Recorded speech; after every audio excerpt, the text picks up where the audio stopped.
The Boys, Season 2, Episode 8, the finale. First, I'd like to say, what? That was a good episode. I think that was one of the best finales in a long time. I watched True Blood almost from the very first episode without missing an episode till the end, and the conclusion was, meh. I'm worried about the conclusion for Supernatural. I'm worried about the conclusion for The Walking Dead.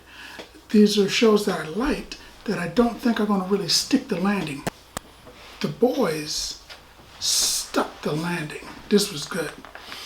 To start off with, we find out who the head popper is. I'm not going to tell you, because I don't know if you've seen the episode. Tell me, have you seen it?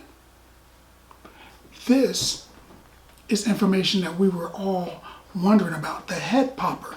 Now we know. I think this episode had the best fight so far. Black Noir kicking the glue out of Starlight was good. But she couldn't really fight back. I mean, he's Black Noir. They had to double team him and sneak him from behind. But this fight with Stormfront versus Kimiko, or as she's called in the comic books, the woman of the species, and also Starlight, and also Queen Maeve. Yeah, that was good. That was good. They had a lot of rips on politics, things that we're seeing in politics nowadays.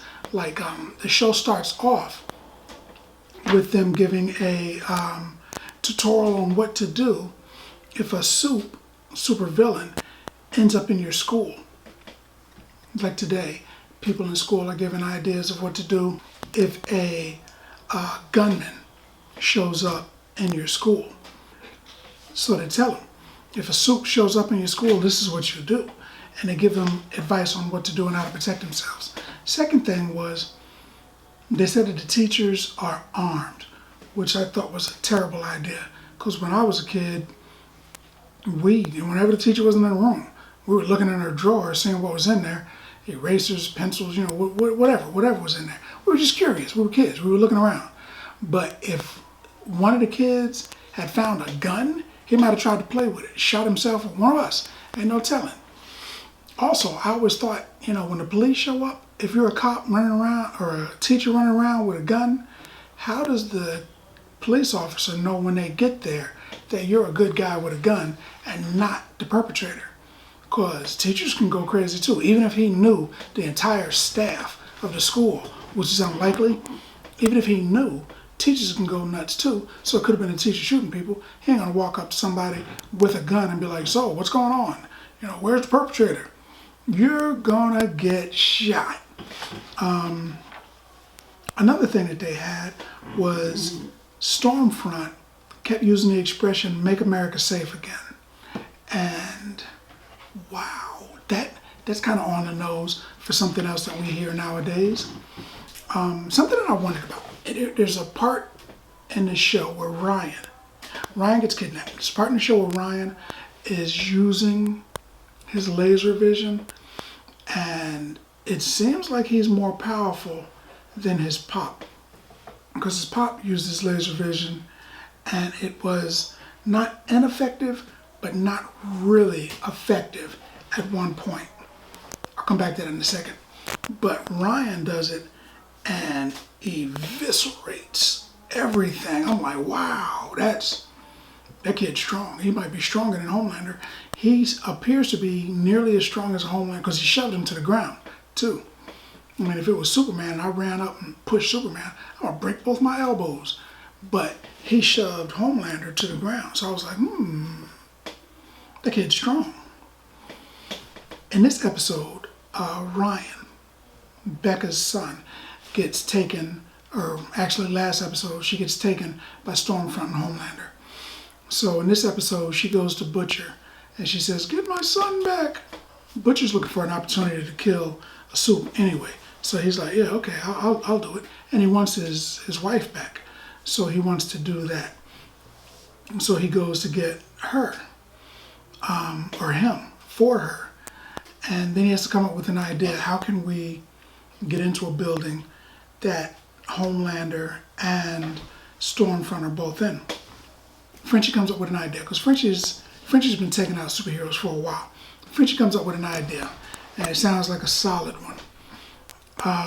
While that is happening, Huey and Starlight go to try to convince Maeve to join their team, and she's a hard pass. But she's like, they'll kill us all. I don't want to do that. I don't want none of that. So she's like, no, I don't want to do it. So they have to figure out how to get into the building that Stormfront and Homelander are in. And I'm thinking they're going to die. At least one of them is going to die, because those guys are freaking superpowered murderers. Side note, Stormfront goes almost full out racist in this one. She didn't throw the N-word around, which is like the worst. But other than that, she went full on racist. And I mean, she's a racist anyway. But she leaned into it in this episode. You could tell the way she was talking to Ryan that maybe Homelander didn't like everything she was saying. And when Ryan, there's a part in the episode where Ryan is being affected by the crowd. I personally thought it was his super hearing and he couldn't control it. And the crowds were too loud because he was covering his head. But he said he just couldn't handle the crowd. Never specified. So Homelander talks to him, full on, I'm your daddy, let me help you out. He wasn't psycho at that moment. So I was like, maybe this dude is starting to come over to the good side. Nah, he's still a complete lunatic. But he cares for his son, apparently. So when they take him and he goes looking for him, because they trick him, I don't want to tell you everything. They trick him to get out of the house. He goes looking for his son. He ends up coming back to the house. Vought has soldiers there. So he asked them, he's like, where's my son? And the guy's like, I don't know what you're talking about. And he lasers him in half. Vip. And I was like, oh, they're all dead. They can't even run, because there's probably not a vehicle on the planet that's faster than him. So I'm like, they can't even run. They can't jump in their cars. They can't do nothing. They're dead. So when they show him again, he's got blood splattered all over his body. So he gave them the business. And he must have torn a couple of them in half or ripped an arm out or something.